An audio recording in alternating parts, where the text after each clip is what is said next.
Don't forget to subscribe to Basement Tales. Just go on Apple, iTunes, or wherever you get your podcasts and hit that subscribe button. We release a podcast every Thursday.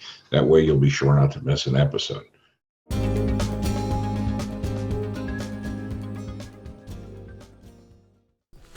Welcome to Basement Tales with Sam Jackman, Charlie Einsman, Ed Grass, and Sandra Delancey. We have fun telling crazy but true stories about turning the worst possible property disasters into bags of money. Along the way, we'll pass along some important lessons to help you make cash on real estate. Sam and Charlie walked away from cubicle hell 25 years ago. Starting with no property, they created their own Clear Sky group of companies, sold hundreds of houses, bought dozens of rentals, and made millions in hard money loans. I'm Ed, a big firm litigator until muscular dystrophy made me find a hobby other than suing people. I miss it. Sandra's the normal person here with a real job plus some rentals. Her decades of friendship with the group, from office flunkies to property gurus, might help keep us all humble and focused on learning something. I wouldn't count on it. Another week of Basement Tales. I bet Charlie's having a good day. What'd you say? I said, I bet Charlie's having a good day. Oh, not really. Not really. It's just, I don't know. I'm going to see your boy on March the 1st, too, and I'm looking forward to it. What's March 1st? I'm seeing your buddy, Rick Oppenheim. Oh, good. And I'm looking forward to it, actually. Well, I got to send a nasty letter last night, so that was enjoyable. You know, it's funny. Sam actually said that you're more angry than I am. Oh, I'm so angry. Except I vacillate between being incredibly angry and not caring. It's confusing those around. And I wish I could do that. I wish I could take my I don't give a fuck switch and just turn it off. Right. But it's just so hard to do. It's not really controllable. Yeah, I think I need like an anger management class. Maybe we should. I know I need one. Sam could teach it. He seems to manage his anger pretty well. Yeah, Nancy said to me, she just said to me, she said, "You don't seem like yourself." And I said, "Isn't that a good thing? I mean, usually I'm causing trouble, but apparently that's not good either. So now I'm confused. I don't know what to do. I'll figure it out." Well, I went through a period of time where I I guess I had I don't give a shit attitude on. And I wasn't fiery about anything. I was just like, whatever. And so Angel actually got mad at me because I wasn't fired up about stuff. Yeah. She couldn't take it. She couldn't take it because, they expect a certain amount of behavior out of you. And when you don't behave as expected, they don't know what to do. Well, yeah. You would think with somebody like us, Charlie, you'd be happy for a moment of peace without, running around with their hair on fire. But then the thing is, you get used to that, and somebody's like calm for a minute. You're like, "Oh my God, what's wrong? Are you dying?" Right. That's So it's kind of like this. If we haven't had some insane real estate thing to deal with, what are you going to do? It's not fun unless you have a basement tale.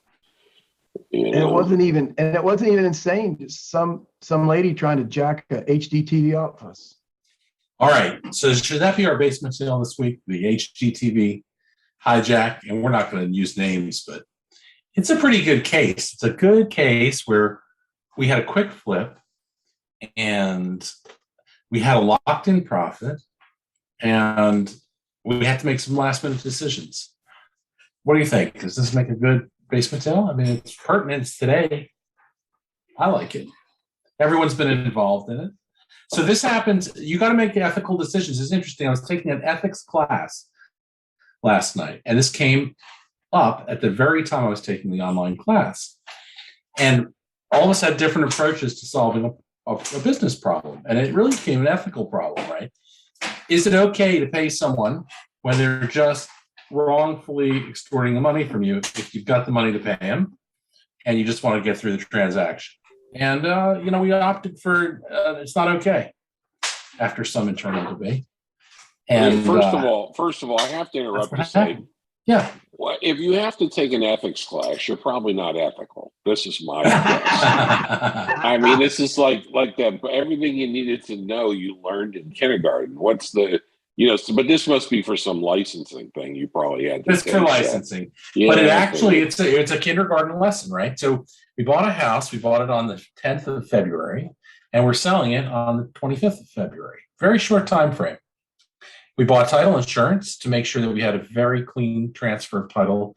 We bought owner's title insurance to cover us from the purchase to the sale. We get to the sale, and in those intervening 2 weeks, someone has alleged that we owe money for an HOA, an HOA lien, and that doesn't exist. An HOA payment for a prior owner. And I can give the quick legal rundown. Yeah. I'm sure a lot of our listeners Whoa, know, but nope. Got to caveat it. Okay, lay it out. No, you got to caveat it. Need to hear it. shut up. I'm not your lawyer, but I am a lawyer and I can talk about lawyer stuff generally. So something like that. So so this one, I think you may have mentioned, was out of foreclosure. You bought this out of foreclosure in Virginia. And so when you have a foreclosure, any junior liens get wiped out. So most people are familiar with, obviously, if you have a first loan to buy the house and then you've got a home equity loan, that's the second lien, the home equity loan. So if the first lien forecloses and there's not enough money from the sale to pay off the first and the second lien just gets wiped out. They're out of luck.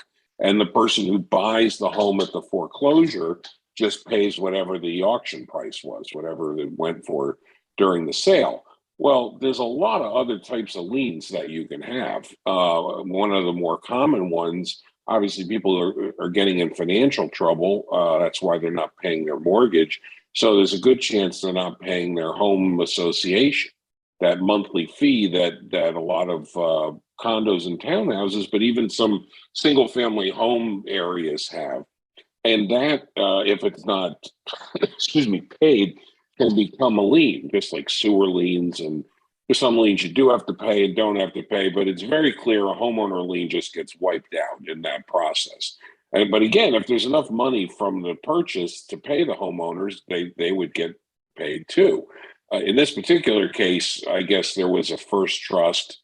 The sale price was lower than it wouldn't fully pay off the first trust. So that junior lien, as they call it, the homeowners association lien, went poof. Yeah, no, I'll lay out the exact scenario with you, because with this same title company, we had 2 episodes of this. Okay. So the title looked like this. The foreclosing trust was so low that I wasn't sure if it was a first or a second. So I went ahead and did a title search on the entire property. Okay. So the way it went was this. There was a first trust, then behind it was an IRS lien, and then behind that was a second trust. So it went first trust, IRS lien, second trust. Okay. The first trust amount was $160.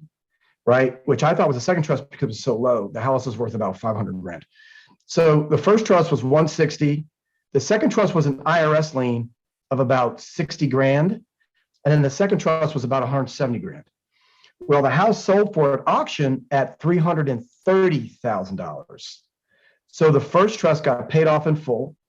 The IRS lien, which we had a battle with the title company about that, got paid off in full, and we had to get the substitute trustee to intervene.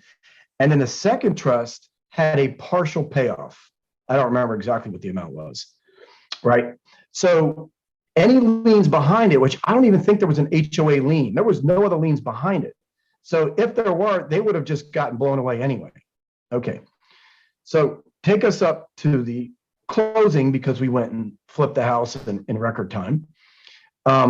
What the HOA tried to do was put a bill on the HUD-1 telling us that we owed, like, I don't know, $2,000 or $3,000 HOA bill dating back for like 5 or 6 years to the old owner.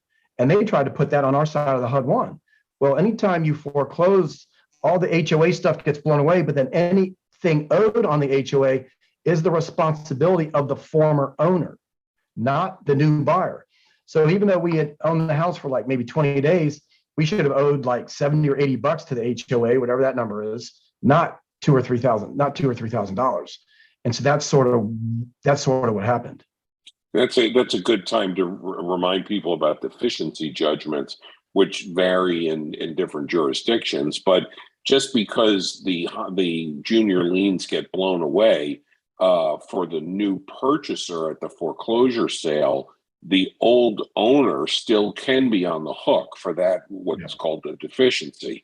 So it's possible, and I don't even know the details in Virginia, if they didn't formally put a lien on the property, but they might be able to go for, say, breach of contract against the old owner. Of course, if the old owner was in that much trouble and let the house go to foreclosure, they probably have no money.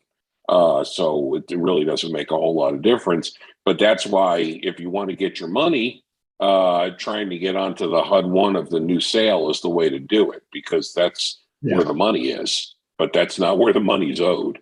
Back to Sam's whole ethical thing about, doing the right thing. So we came to that decision point, right? Do we just pay it and get it done? Or do we just make a stand and get the title company engaged to the extent that they would, really provide some backup information to the HOA, mobilize legal resources for a small amount of money, relatively small amount of money. And so we did. And in 12 hours, it was fixed. The title company rolled over and said, this isn't like legitimate, and so we're just going to close it. Well, and then in contact with the HOA, they also sort of recognize they don't know what they're doing, and they got to get together as a team to look at it. And this really wasn't malicious as it was stupid. And they're just a small HOA run by a few volunteers. And were they surprised ever surprised to get a legal letter? Right, but hence the title of the book. The lawyer, Mr. Edgrass, the broker, Mr. Sam Jackman, and then the Maverick, right? All three people are engaged, and the dumbass Maverick is so hell-bent on ethics that ain't no way he's ever going to pay a bill that he does not owe. End of story. And so there ensued our nice little dilemma that was nicely taken care of by the lawyer. Well, and by both of you guys as well. But it is a fascinating ethical thing, because going back to the beginning, let's say the number was $2,000. There is no way that the amount of time that I spent or you spent or whatever was worth it, except in the extent of doing the right thing, of not sort of intentionally or not. Like you say, these people just probably were clueless, being held over a barrel, although you did try to talk to them nicely, and they didn't really understand what was happening. So sometimes you need a lawyer letter to focus the mind on people to do the right thing. This reminds me, actually, and this is related to the ethics issue. You can do well by doing right, oftentimes ethically. So sure, we probably spent more money in not paying this than we would have paying it, right? From hassle and everything else and lawyer fees. I haven't probably five person hours involved. Right, my $90,000 bill is in the mail. But I used to work for an insurance company which got bought up and no longer exists. But they were famous for paying claims just to get rid of them. What in the industry is called a strike suit.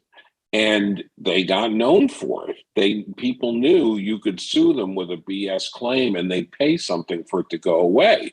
And they started getting more and more of these suits. So each individual suit, it made economic sense for them to pay out $5,000 or whatever stupid amount of money to go away. But because of the reputation they earned for themselves, it ended up costing them a lot more money. So once they finally realized that, they turned around and became real hard asses.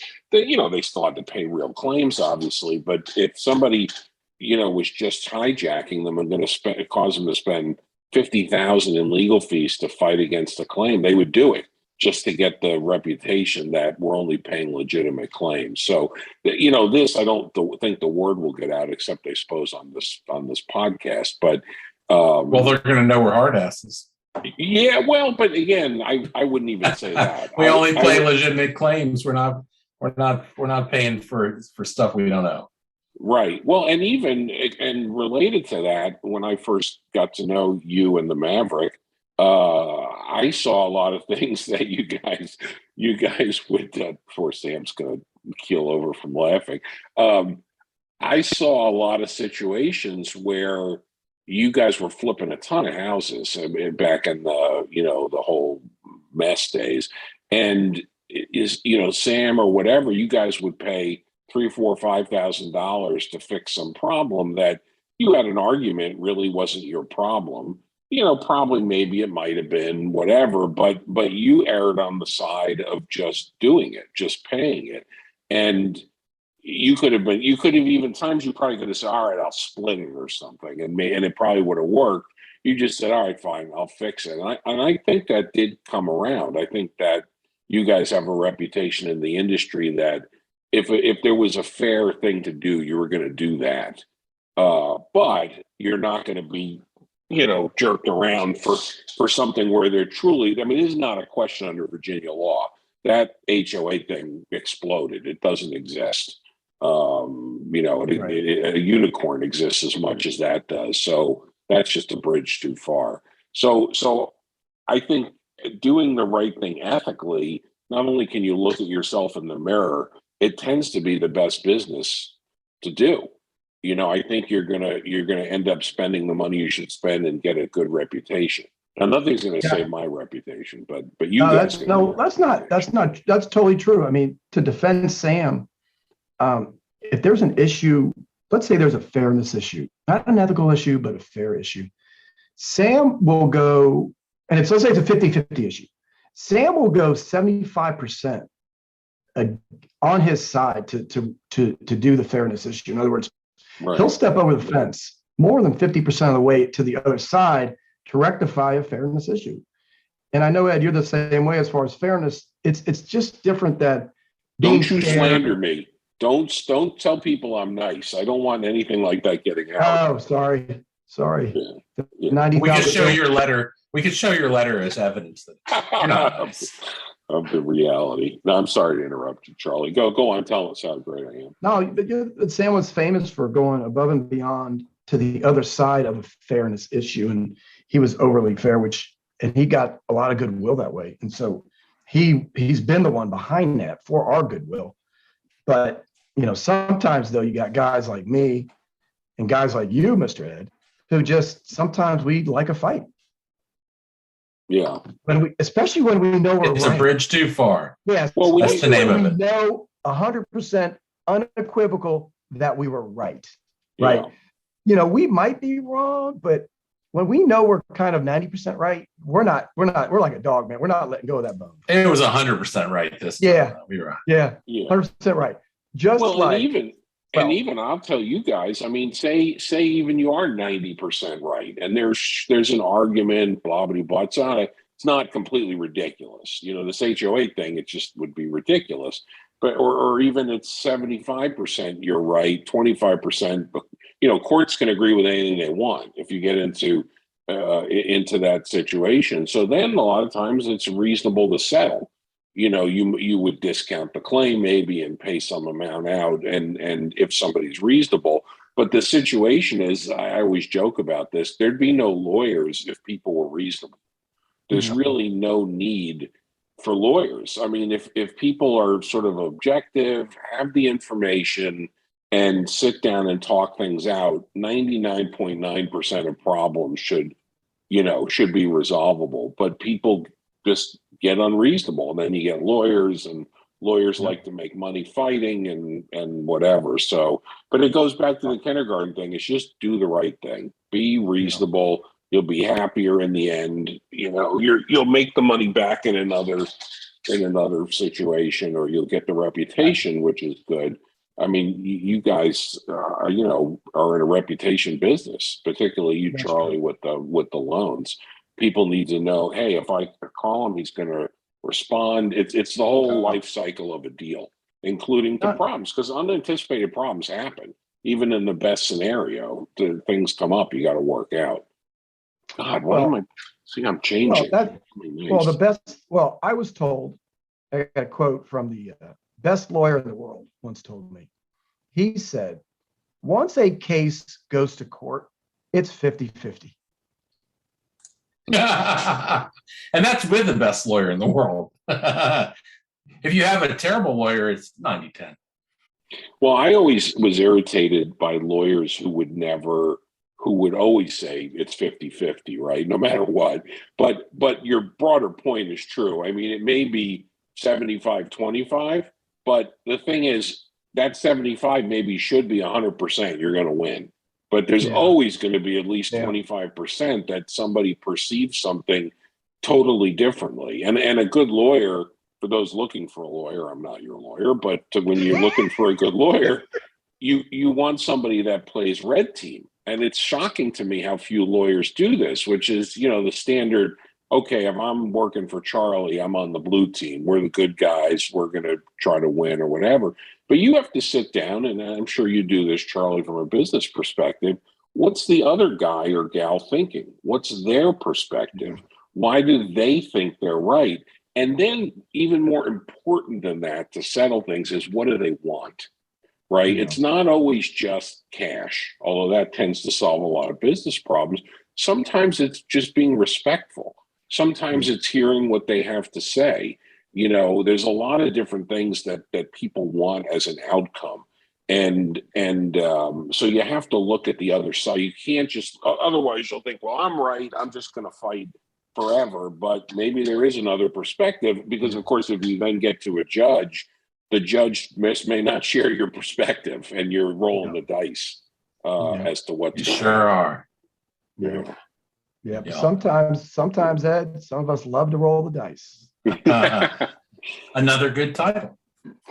That sometimes you got to roll the dice. Well, yeah, that's it. But that is a good question in these scenarios, right? Because one of the things about settlement, as I always explain to people, is you're buying peace. If you settle a case, it's peace. It's over. It's like ending a war. It's like look at Ukraine and Russia in the news right now. They have some very different perspectives, but people are dying. No matter what's happening, people are dying. Well, peace, they would each have to give up something unless one side just capitulates. But peace buys you something. You may lose something, you may lose some money, you may lose whatever, but peace is valuable. And so again, you have to think what you want. Do you feel like I have to scrap for every last dollar or I can't sleep at night? Well, okay, maybe that's what you got to do. Or maybe you'd rather sleep at night and have some peace and not fight over $50, or $5,000 in the right scenario. And not enough lawyers, I think, really talk to their own clients. What do you really want out of this situation? What's your bottom line? And then look at the other side and say, okay, if I was hired by the other side, what would I do? I would argue their point, and how do I find a resolution? So another basement tale for you. That was a good one this week. Thank you. Now, if you have a question, send it in, subscribe, and email us. We're available at yourstory@basementtaleswith2ts.com.